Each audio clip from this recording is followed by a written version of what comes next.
नमस्कार मुलांनो, आज आपण इयत्ता 7वीचा सामान्य विज्ञान विषयातील पाठ क्रमांक 16 नैसर्गिक साधन संपत्ती या पाठाचा आपण अभ्यास करणार आहोत. मुलांनो, आपल्याला निसर्गातून अनेक पदार्थ मिळतात की नाही, आणि त्या पदार्थातून आपण आपल्या दैनंदिन म्हणजे ज्या दैनंदिन गरजा असतात त्या आपण आपल्या पूर्ण करतो. मग आपल्याला निसर्गातून कोणती साधन संपत्ती मिळते, जसे की हवा, पाणी, खनिज, वनस्पती इत्यादी आपल्याला निसर्गातून पदार्थ आपल्याला मिळतात आणि ह्या पदार्थातून आपण आपल्या दैनंदिन गरजा पूर्ण करतो. मग ह्या पाठामध्ये नैसर्गिक साधन संपत्ती या पाठामध्ये आपण काय पाहणार आहोत, तर आपल्याला भूकवचामध्ये कुठली साधन संपत्ती मिळते, म्हणजे जसे की खनिज, धातुके, खनिज तेल, इंधन, वेगवेगळे म्हणजे इंधन हे मिळतात ना आपल्याला. मग त्यांच्याबद्दल आपण अभ्यास करणार, म्हणजे त्यांचा आपण अभ्यास करणार आहोत. आपला इंधन म्हणजे काय, तर आपल्या रोजच्या दैनंदिन जीवनामध्ये ऊर्जा निर्मितीसाठी जे पदार्थ वापरतात त्यांना इंधन म्हणतात. मग ती इंधनं कोणती, जसे की दगडी कोळसा, खनिज तेल, नैसर्गिक वायू यांचा आपण अभ्यास ह्या पाठामध्ये करणार आहोत. तसेच आपण सागर संपत्ती आणि वन संपत्ती, म्हणजे आपल्याला जंगलापासून आपल्याला विविध वनस्पती आपल्याला मिळतात आणि त्या वनस्पतींपासून आपल्याला वेगवेगळी औषधं आणि त्या वनस्पतींचा काय आपल्याला उपयोग होतो ते आपण, आणि जंगलांचा आपल्याला काय उपयोग होतो ते आपण ह्या पाठामध्ये पाहणार आहोत. आणि सागर संपत्ती, मग आपल्याला सागरामधून आपल्याला काय मिळतं, तर आपल्याला सागरामधून जी वेगवेगळी खनिज मिळतात, कोणती जैविक संपत्ती मिळते, या सर्वाचा अभ्यास आपण ह्या पाठामध्ये करणार आहोत. मुलांनो, पण आजच्या सेशनमध्ये आपण काय पाहणार आहोत माहिती आहेत का, तर आजच्या सेशनमध्ये आपण आता नैसर्गिक संसाधने आणि म्हणजे काय, नैसर्गिक साधन संपत्ती म्हणजे काय, आणि आपल्याला जी भूगर्भातील जी खनिज संपत्ती आहे, साधन संपत्ती आहे, त्याच्यामध्ये खनिज आणि धातुक म्हणजे काय आणि खनिज ती कशी तयार होतात आणि ज्या खनिजांचे गुणधर्म काय ते आपण आजच्या सेशनमध्ये पाहणार आहोत. मुलांनो, आता भूकवचातील साधन संपत्ती आपण पाहणार आहोत. Natural resources in earth crust. मुलांनो, मी तुम्हाला आता मगाशीच सांगितलं की आपल्याला निसर्गातून वेगवेगळे पदार्थ मिळतात ना, आणि त्याच्यातून आपण आपल्या दैनंदिन ज्या गरजा असतात त्या आपण आपल्या पूर्ण करतो. उदाहरणार्थ खनिज, हवा, पाणी, वनस्पती इत्यादी आपल्याला जे म्हणजे संपत्ती मिळते त्यालाच काय म्हणतात, तर नैसर्गिक साधन संपत्ती असे म्हणतात. मग नैसर्गिक संसाधन म्हणजे काय मुलांनो, तर जे आपल्याला निसर्गातून जी संसाधने मिळतात, म्हणजे आपल्या गरजा पूर्ण करण्यासाठी ज्या आपल्याला आवश्यक गोष्टी मिळतात त्यांनाच काय म्हणतात, तर नैसर्गिक संसाधने असे म्हणतात. आणि ह्याच नैसर्गिक संसाधने म्हणजे जे आपल्याला निसर्गातून मिळतात त्याच्यातूनच म्हणजे सर्व सजीव, पृथ्वीवरील हे सजीव प्राणी आपल्या दैनंदिन गरजा भागवत असतात. मुलांना, आपल्याला माहिती आहे ना, आपल्या पृथ्वीवर 3 आवरणे आहेत. पृथ्वीवर किती आवरणे आहेत, निसर्गात 3 आवरणे आहेत. कुठली सांगा बरं. आपण 6वीच्या वर्गामध्ये आपण शिकलेलो आहोत, जसे की जलावरण, शिलावरण आणि वातावरण. आठवलं का? मग जलावरण म्हणजे काय, जर पृथ्वीचा जो भाग पाण्याने व्यापलेला आहे त्याला काय म्हणतात, जलावरण म्हणतात. आणि वातावरण म्हणजे काय, तर ज्या वातावरणामध्ये काय आहेत, वेगवेगळे वायू आहेत. हवा हा मेन वातावरणाचा भाग आहे ना, आणि हवेमध्ये वेगवेगळे वायू आहेत, त्याच्यामध्ये धूलिकण आहेत.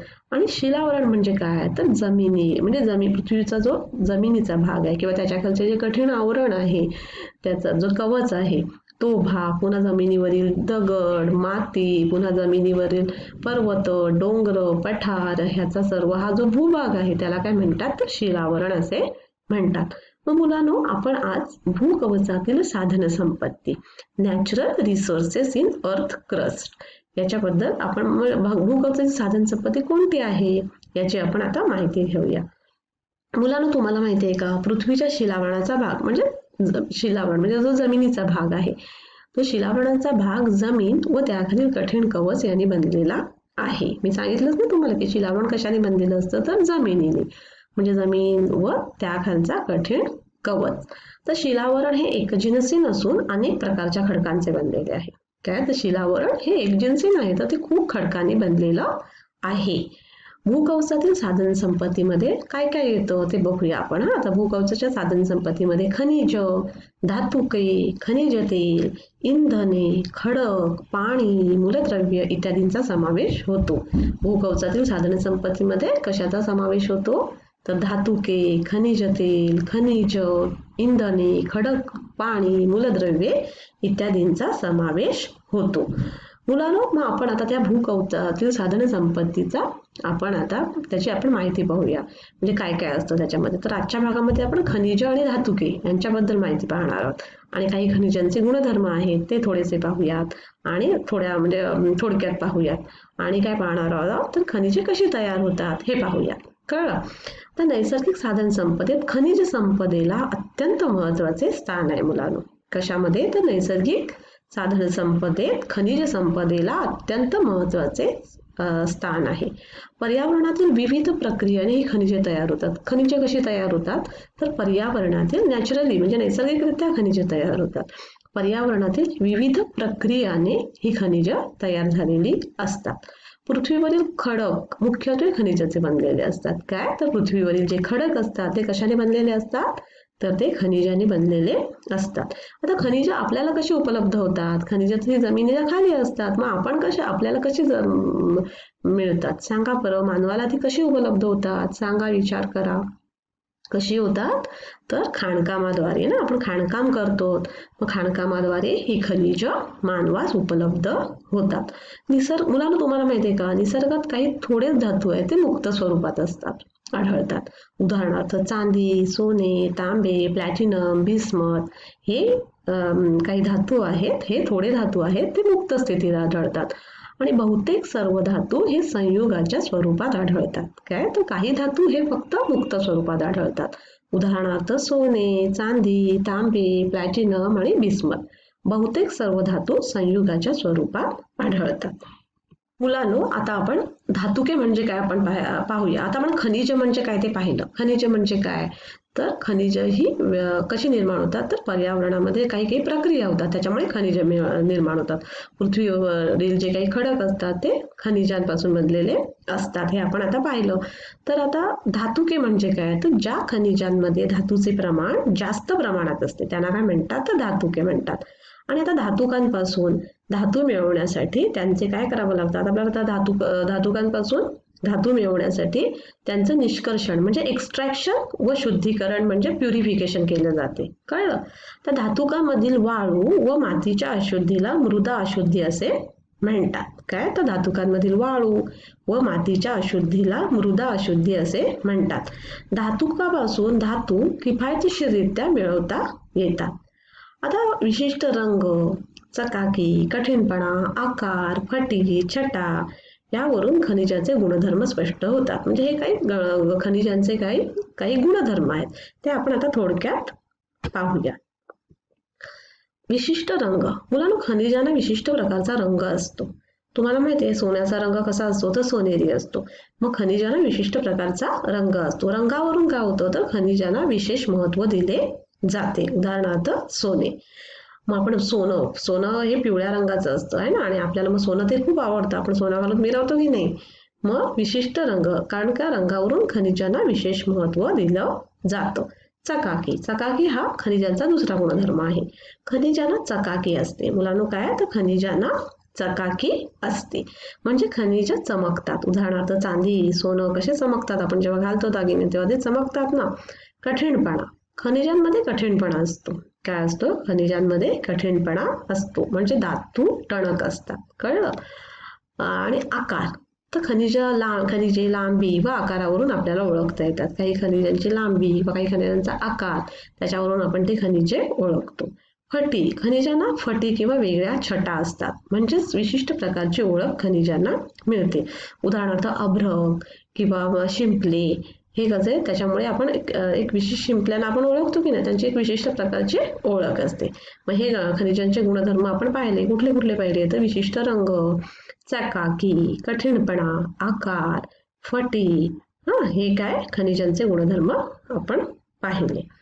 मुलांनो, आता तुम्हाला धातुके म्हणजे काय हे कळलं माहिती आहे की नाही? मग मी आता एक प्रश्न विचारते. काय? तर सर्व खनिजे ही धातुके का नसतात सांगा बरं. तर धातुके म्हणजे काय? तर ज्या खनिजामध्ये धातूचे प्रमाण जास्त असते त्याला धातुके असे म्हणतात. हे तुम्हाला मी सांगितलं की नाही? मग आता मला सांगा की सर्व खनिजे ही धातुके का नसतात? कारण निसर्गात काही खनिज ही मुक्त स्वरूपात असतात. उदाहरणार्थ सोने, मी सांगितलं ना की काही खनिज ही मुक्त स्वरूपात असतात. तर धातुकांपासून सुद्धा बरीच खनिज मिळतात. काही खनिजे ही धातुकांपासून न मिळवता निसर्गात मुक्त स्वरूपात आढळून येतात. म्हणून सर्व खनिजे ही धातुके नसतात. मुलांनो, धातू अजून मी तुम्हाला एक प्रश्न विचारते की धातू खनिज व अधातू खनिज म्हणजे काय? तर ज्या खनिजांपासून धातू मिळतात त्यांना काय म्हणतात? तर धातू खनिज म्हणतात. काय? तर ज्या खनिजांपासून धातू मिळतात त्यांना काय म्हणतात? धातू खनिज म्हणतात. आणि ज्याच्यापासून अधातू मिळतात त्यांना काय म्हणतात? तर अधातू खनिज असे म्हणतात. कळलं तुम्हाला की काही म्हणजे सर्वच खनिज ही धातुके का नसतात? तर कारण निसर्गात काही खनिजे ही मुक्त स्वरूपात असतात. धातुकांपासून बरीच खनिजे मिळतात. काही खनिजे ही धातुकांपासून न मिळवता निसर्गात मुक्त स्वरूपात आढळून येतात. मुलांनो, आता आपण पाहिलं खनिज म्हणजे काय, खनिजांचे काही गुणधर्म पाहिले आपण, जसे की रंग, आकार, चकाकी, कठीणपणा, लांबी. आता आपण काय पाहणार आहोत? तर ही खनिज आहेत, ही कशी तयार झालेली आहेत? ही वेगवेगळी खनिज आहेत, माहिती आहेत ना तुम्हाला, जसे की मॅग्नेट, अभ्रक, हेलाइट, जिप्सम, ही वेगवेगळी खनिज आहेत. मग ही खनिज कशी तयार झाली हे आपण आता थोडक्यात पाहूया. आता हे बघा, ही खनिज आहेत, हे मॅग्नाइट आहे. हे काय आहे? मॅग्नाइट इथे. आणि अभ्रक. मॅग्नाइट आणि अभ्रक कसं तयार होतं मुलांनो, माहिती आहे तुम्हाला? तर भूकवचातील मॅग्मा व ज्वालामुखीच्या उद्रेकातून बाहेर पडणारा लाव्हारस. काय? ज्वालामुखीच्या म्हणजे भूकवचातील मॅग्मा आणि ज्वालामुखीच्या उद्रेकातून बाहेर पडणारा लाव्हारस थंड झाल्याने त्याचे स्फटिकात रूपांतर होऊन हे खनिज तयार होतात. कुठले? तर मॅग्नाइट आणि अभ्रक. तर मॅग्नाइट आणि अभ्रक कशी तयार होतात? तर भूकवचातील मॅग्मा व ज्वालामुखीच्या उद्रेकातून बाहेर पडणारा जो लाव्हारस असतो तो थंड झाल्याने त्याचे कशामध्ये रूपांतर होतं? तर स्फटिकात रूपांतर होऊन ह्या मॅग्नाइट आणि अभ्रक ह्या खनिजांची निर्मिती होते. आता हे बघा, हेलाइट आणि जिप्सम यांची निर्मिती कशी होते हे आपण आता पाहूया. काय? हेलाइट आणि जिप्सम. तर बाष्पीभवनाच्या माध्यमातून काय होतं? तर बाष्पीभवनाच्या माध्यमातून स्थायीरूप स्फटिक शिल्लक राहिल्याने खनिज निर्मिती होते. काय होतं? तर बाष्पीभवनाच्या माध्यमातून स्थायीरूप स्फटिक शिल्लक राहिल्याने हेलाइट आणि जिप्सम ही खनिजे तयार होतात. आता हिरा आणि ग्रॅफाइट हे कसे तयार होतात ते आपण पाहूया. हिरा आणि ग्रॅफाइट हे खनिज कसे तयार होतात ते आपण पाहूया. तर तापमान व दाब यांच्यातील मोठ्या बदलामुळे खनिज एका स्वरूपातून दुसऱ्या स्वरूपात रूपांतरित होतात. काय होतं? तर तापमान, दाब यांच्यातील मोठ्या बदलामुळे काय होतं? तर खनिज एका स्वरूपातून दुसऱ्या स्वरूपात रूपांतरित होतात. आणि मग तेव्हा हिरा आणि ग्रॅफाइट ही अशी खनिज तयार होतात. तुम्हाला माहित आहे का, काही सजीवांपासून काही खनिज तयार होतात. काही सजीवांपासून असेंद्रिय खनिजांची निर्मिती केली जाते. उदाहरणार्थ संरक्षणासाठी तयार झालेले शरीरावरील कवच जसे शंख, शिंपले, माशांची हाडे इत्यादी. काय? तर काही सजीवांपासून असेंद्रिय खनिजांची निर्मिती होते. उदाहरणार्थ हे शिंपला, हा शिंपला आहे ना, तर काही सजीवांपासून असेंद्रिय खनिजांची निर्मिती होते. उदाहरणार्थ संरक्षणासाठी तयार झालेला शरीरावरील कवच जसे शंख, शिंपले, माशांची हाडे इत्यादी. मुलांना आता तुम्हाला कळलं की भूकवचातील साधन संपत्ती आपण कुठली पाहिली? तर खनिजे आणि काय पाहिलं? तर धातुके. खनिजे आणि धातुके कशी म्हणजे खनिजे कशी तयार होतात, खनिजाचे काही आपण गुणधर्म सुद्धा पाहिले है ना. तर मुलांना आपण आज काय शिकलो? तर आपल्याला जर निसर्गामध्ये काही जे पदार्थ मिळतात जसे की खनिज, हवा, पाणी, वनस्पती आणि हे सगळे पदार्थ आपण आपल्या दैनंदिन म्हणजे गरजा भागवण्यासाठी आपण त्यांचा उपयोग करतो. म्हणजे त्यांना काय म्हणतात? तर नैसर्गिक संसाधनं म्हणतात. म्हणजे निसर्गातून जी आपल्याला संसाधने मिळतात त्यांना काय म्हणतात? तर संसाधने असे म्हणतात. आज आपण काय केलं? तर भूकवचातील साधन संपत्ती. मग भूकवचातील साधन संपत्तीमध्ये काय पाहिलं आपण? तर भूकवचातील साधन संपत्तीमध्ये कसला समावेश होतो? तर खनिजे, तेल, इंधन, मूलद्रव्य, पाणी, धातुके. मग आपण आजच्या भागामध्ये काय पाहिलं? तर खनिज कशी तयार होतात? तर पर्यावरणात वेगवेगळ्या प्रक्रिया होतात, त्याच्यापासून काय होतात? तर खनिज तयार होतात. आणि आपल्याला खनिज मानवाला कशी उपलब्ध होतात, तर खाणकामातून आपण ते उपलब्ध करून घेतो. आता हे काही खनिज ही म्हणजे धातुके म्हणजे काय, तर काय ज्या खनिजांमध्ये धातूंचे जास्त प्रमाण असते त्यांना काय म्हणतात, तर खनिजे म्हणतात. मग ही वेगवेगळी जसे की मॅग्नाईट, ग्रॅफाईट, वेगवेगळी जी खनिजे आहेत, जी जिप्सम ती कशी तयार झाली हे आपण आजच्या भागामध्ये पाहिलं. आपण खनिजांचे काही गुणधर्म पाहिले, जसे की चकाकी, विशिष्ट रंग, त्यांचा कठीणपणा, त्यांचा आकार, हे आपण आजच्या भागामध्ये पाहिलं. आपण पुढच्या भागामध्ये काय पाहणार आहोत, तर खनिजांचे काही गुणधर्मानुसार वर्गीकरण कसे केले जाते, पुन्हा काही महत्वाची जी खनिजे आहेत, धातुके आहेत, त्यांचे उपयोग काय आहे, ते कशासाठी म्हणजे उपयोग होतो त्यांचा, हे आपण पुढच्या भागामध्ये पाहणार आहोत. धन्यवाद.